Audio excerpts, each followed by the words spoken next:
प्रधानमंत्री नरेंद्र मोदी के जन्मदिन पर बीजेपी पूरे देश में कई कार्यक्रम आयोजित कर रही है। पीएम विश्वकर्मा योजना के शुभारंभ से पहले शिमला पहुंचे केंद्रीय मंत्री अनुराग ठाकुर ने रिपन अस्पताल में मरीजों का हालचाल जाना और उन्हें फल वितरित किए। केंद्रीय मंत्री अनुराग ठाकुर ने कहा कि पीएम मोदी ने जीवन के हर पल में भारत माँ की सेवा की है। उनका हर क्षण राष्ट्र को आगे बढ़ाने में लगा है। मोदी ने भारत को हर क्षेत्र में नई ऊंचाइयों पर पहुंचाया है। उनके जीवन से सभी को कुछ न कुछ सीखने की प्रेरणा मिलती है। इस मौके पर उन्होंने अस्पताल में मरीजों का हाल जाना और फल वितरित किए। इस दौरान वन नेशन वन इलेक्शन पर विपक्ष के द्वारा उठाए जा रहे सवालों पर अनुराग ने पलटवार किया और कहा कि कांग्रेस सनातन और संविधान की धज्जियां उड़ाने में लगी है। वन नेशन वन इलेक्शन के काफ़ी लाभ हैं। इससे टैक्स देने वालों का पैसा और समय बचेगा। इससे कांग्रेस को किस बात की चिंता है। कहा कि शायद कांग्रेस के पास नेता नहीं है जो उन्हें जिता सके। ठाकुर ने कहा कि यूपी के भ्रष्ट चेहरों के केवल चोला बदलने का काम किया है, लेकिन इनका चाल चलन व चरित्र वही है। 4 बैठकों के बाद भी ना तो यह अपना नेता चुन पाए हैं। उन्होंने कहा कि विपक्षी गठबंधन के पास ना विजन है ना विचारधारा। ये भ्रष्ट लोग इकट्ठा हो गए हैं। उन्होंने इन्हें चोर मसोरे भाई बताया है। वहीं प्रियंका गांधी के हिमाचल दौरे और प्रधानमंत्री को पत्र लिखने पर अनुराग ने कहा कि केंद्र प्रदेश की हर मदद कर रहा है, पर शुक्र है उन्हें आपदा के 2 महीने बाद हिमाचल की याद आई है। केंद्र ने प्रदेश को 862 करोड़ दिया है। सड़कों को दुरुस्त करने के लिए सहयोग दिया गया। जिनके घर टूटे हैं उनको मनरेगा के तहत बनवाया जाएगा। अनुराग ने हमीरपुर में महिला के साथ हुई शर्मनाक घटना पर बोलते हुए कांग्रेस सरकार को आड़े हाथों लिया। उन्होंने कहा कि कांग्रेस की सरकारों में कानून व्यवस्था चरमरा गई है। ये शर्मनाक है। राजस्थान में हर रोज महिलाओं के साथ इस तरह की घटनाएं होती हैं। कांग्रेस की सरकारें इन घटनाओं को दबाने का काम कर रही हैं। इस पर सख्त कार्रवाई की जानी चाहिए। वहीं अनुराग ने वर्ल्ड कप मैच के दौरान सट्टे बाजार पर नकेल कसने के लिए पुलिस को कहा। उन्होंने कहा कि मैच तो होते रहेंगे, लेकिन सट्टे पर पुलिस को कार्रवाई करनी होगी।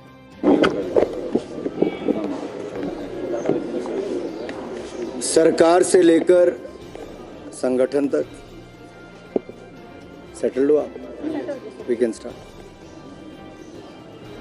17 सितंबर आज माननीय प्रधानमंत्री मोदी जी का जन्मदिन भी है। मैं सभी हिमाचल प्रदेश के वासियों की ओर से माननीय प्रधानमंत्री जी को जन्मदिन की बहुत बहुत बधाई और शुभकामनाएं देता हूं, जिनका जीवन संगठन से लेकर सरकार तक हर किसी के लिए प्रेरणा है, जिन्होंने अपने जीवन में हर पल भारत माँ की सेवा के लिए व्यतीत किया है, जिनका हर क्षण राष्ट्र को आगे बढ़ाने के लिए लगता है और जो नए भारत को आत्मनिर्भर भारत बनाने की ओर लेकर अग्रसर हैं, जिन्होंने भारत को हर क्षेत्र में नई ऊंचाइयों पर पहुंचाया है। चाहे हमारी परंपराओं से लेकर कला संस्कृति की बात हो, उसको विश्व पटल पर पहुंचाने कर एक ऐसी नींव नरेंद्र मोदी जी ने रखी है कि नया भारत आत्मनिर्भर भारत भी हो और विकसित भारत भी। इसलिए एक ऐसा नेता जिनके जीवन से हम सबको बहुत कुछ सीखने का भी अवसर मिलता है, प्रेरणा भी मिलती है। और मैं तो सौभाग्यशाली हूँ कि उनके नेतृत्व वाली सरकार में उनके साथ काम करने का अवसर मिल रहा है, सीखने का अवसर मिल रहा है। तो आइए 140 करोड़ देशवासियों की ओर से प्रधानमंत्री मोदी जी को बहुत बहुत बधाई, शुभकामनाएं। अभी भी हमने अस्पताल में जो मरीज थे उनको फल वितरित करके जहां उनके स्वास्थ्य लाभ की कामना की है, वहीं उन सब ने भी अपनी ओर से नरेंद्र मोदी जी का आभार प्रकट किया है कि आयुष्मान भारत योजना के चलते उनको भी मुसीबतों के समय मदद किसी ने की है तो नरेंद्र मोदी जी ने। उनको पैसा नहीं खर्च करना पड़ा। 2 लोग मुझे अंदर मिले जो बहुत गरीब थे, रेडी फड़ी लगाने वाले। उन्होंने कहा हमें तो स्वनिधि योजना का भी लाभ नरेंद्र मोदी जी ने दिया जब संकट था कोविड का और हम समझ नहीं पा रहे थे क्या करें, तब भी मदद के रूप में मोदी जी आए। तो आप कहीं पे भी जाइए, हर कोई कहता है कि मोदी जी ने सेवा भी की है और मुसीबतों से निकालने का कार्य भी। असॉल्ट ऑन कॉन्स्टिट्यूशन, चिदम्बरम जी को देखना चाहिए कि तमिलनाडु में कांग्रेस और उनके सहयोगी नेता अब तो देश भर में कैसे संविधान को धज्जियां उड़ाने तार तार कर रहे हैं, अपमानित भी कर रहे हैं, संविधान को भी और सनातन धर्म को भी। वन नेशन वन इलेक्शन से कांग्रेस को किस बात की चिंता है? क्या वो नहीं चाहते कि देश का समय बचे, देश की जनता का, टैक्स पेयर्स का पैसा बचे, और जो समय नेताओं का या अधिकारियों का है वो देश की सेवा में, राष्ट्र निर्माण में लगे? वन नेशन वन इलेक्शन के लाभ ही लाभ है। शायद कांग्रेस के पास नेता नहीं जो दम रखता हो कि उनको देश में जिता सके। इसीलिए तो ये इंडी अलायंस की हालत है कि 4-4 बैठकें होने के बाद भी ना चेहरा ढूंढ पाए, ना संयोजक। तो ये साफ पता चलता है कि भ्रष्ट यूपीए के ये भ्रष्ट चेहरे, जिनके चेहरे इतने खराब हो चुके थे कि चोला बदलने का काम कर लिया, नाम बदलने का काम किया, लेकिन चाल चरित्र चेहरे वही रहे। प्रियंका जी आई, मुझे विश्वास है अपने घर तक गई होंगी जरूर। कुछ और भी उन्होंने दौरा किया है, 2 महीने के बाद आई। अच्छा है, हिमाचल के बारे में सोचा। शायद उनको ये पता नहीं या उनके सहयोगी ने बताया नहीं कि नरेंद्र मोदी जी ने हिमाचल को हर संभव मदद समय समय पर करने का काम किया और 862 करोड़ रुपया डिजास्टर रिलीफ फंड के माध्यम से दिया है। तो वहीं पर हजारों करोड़ रुपए की सड़कें ग्रामीण अंचल में बनाने के लिए, मनरेगा के माध्यम से जितने घरों को और बचाया जा सकता है, रास्तों को बनाया जा सकता है, उसके लिए खुले तौर पर पैसा भी दिया है। जिनके घर टूट गए 5000 घर पहले दिए, अब 6000 घर जो बिल्कुल कहीं से नहीं बनते थे उसके बावजूद वो भी मंजूर किए हैं। कहीं कोई कमी नहीं छोड़ी, आगे भी नहीं छोड़ेंगे। मैं इतना ही कहना चाहता हूँ। छोड़िए, कांग्रेस वाले ने धन्यवाद तो क्या करना था केंद्र सरकार का, हमने कभी कहा भी नहीं, लेकिन अपमानित तो करना बंद कर दो, राजनीति तो करना बंद कर दो। अगर आपदा के समय भी कांग्रेस राजनीति पर उतर आई है तो इससे बड़ा दुर्भाग्य क्या हो?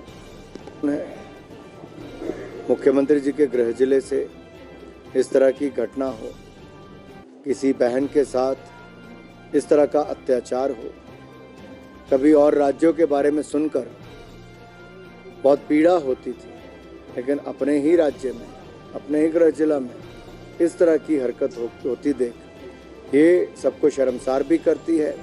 लेकिन आप देखिए, राजस्थान में कुछ दिन पहले था, 2 दिन पहले, वहाँ हर रोज 17 महिलाओं के साथ दुष्कर्म की घटनाएं हो रही, 17। और जैसी मणिपुर में एक घटना हुई जिसको लेकर हम सब ने कहा कि उसका जितनी निंदा की जाए उतना कम है, वैसी कई घटनाएं प्रतिदिन राजस्थान में हो रही जहाँ कांग्रेस का राज है, जहाँ कानून व्यवस्था चरमरा गई। ये कांग्रेस शासित राज्यों में होता है, लेकिन वहाँ पर कांग्रेस के नेताओं का जाना नहीं होता, उसको दबाने का काम किया जाता है। मणिपुर की महिला के अधिकार के लिए तो लड़ते हैं, लेकिन राजस्थान की महिलाओं के अधिकार के लिए नहीं लड़ते। इसी तरह से ही हमीरपुर में जो हुआ वो शर्मनाक है और जो भी दोषी उनके खिलाफ कड़ी कार्रवाई करनी चाहिए। नहीं, वर्ल्ड कप के मैचेस तो होंगे ही, खेल तो चलता ही रहता है, लेकिन खेल के ऊपर सट्टा लगाने वालों के ऊपर स्थानीय पुलिस की जिम्मेदारी बनती है कि वो कार्रवाई करे। प्रियंका गांधी हिमाचल प्रदेश आई थी और यहाँ से जाने के बाद प्रधानमंत्री को पत्र भी उन्होंने लिखा है। कह रहे हैं कि प्रधानमंत्री हिमाचल को दूसरा घर कहते हैं, लेकिन आपदा के इस समय में हिमाचल को अकेले छोड़ दिया। प्रियंका जी आई, मुझे विश्वास है अपने घर तक गई होंगी जरूर। कुछ और भी उन्होंने दौरा किया है, 2 महीने के बाद आई। अच्छा है, हिमाचल के बारे में सोचा। शायद उनको ये पता नहीं या उनके सहयोगी ने बताया नहीं कि नरेंद्र मोदी जी ने हिमाचल को हर संभव मदद समय समय पर करने का काम किया और 862 करोड़ रुपया डिजास्टर रिलीफ फंड के माध्यम से दिया है। तो वहीं पर हजारों करोड़ रुपए की सड़कें ग्रामीण अंचल में बनाने के लिए। मनरेगा के माध्यम से जितने घरों को और बचाया जा सकता है, रास्तों को बनाया जा सकता है, उसके लिए खुले तौर पर पैसा भी दिया है। जिनके घर टूट गए 5,000 घर पहले दिए, अब 6,000 घर जो बिल्कुल कहीं से नहीं बनते थे उसके बावजूद वो भी मंजूर किए हैं।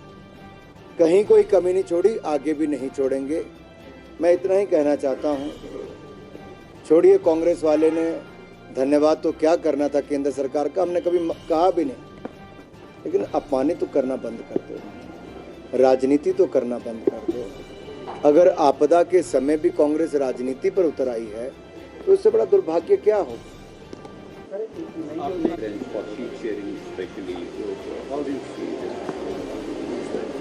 देखिए, अभी तो ये आपस में बर्तन कितने बजेंगे आपको समय के साथ पता चलेगा, इनकी आवाज़ आएगी। हरियाणा पंजाब में आपने देख लिया, कई स्वर और उठने शुरू हो गए। इनकी ना विचारधारा एक जैसी है, ना इनके पास देश के लिए कोई विजन है। ये तो केवल भ्रष्ट लोग इकट्ठे हुए हैं, चोर चोर मसेरे भाई, एक दूसरे की पीठ बजाई कि तुम मुझे बचाओ मैं तुम्हें बचाता हूँ, उसी काम में लगे हैं। इनके पास देश के लिए क्या रोड मैप है? कुछ नहीं है। ये इंडी अलायंस के लोग अहंकार और घमंड से भरे हैं, जो सनातन धर्म की अपमान और संविधान का अपमान करने में दिन रात एक किए।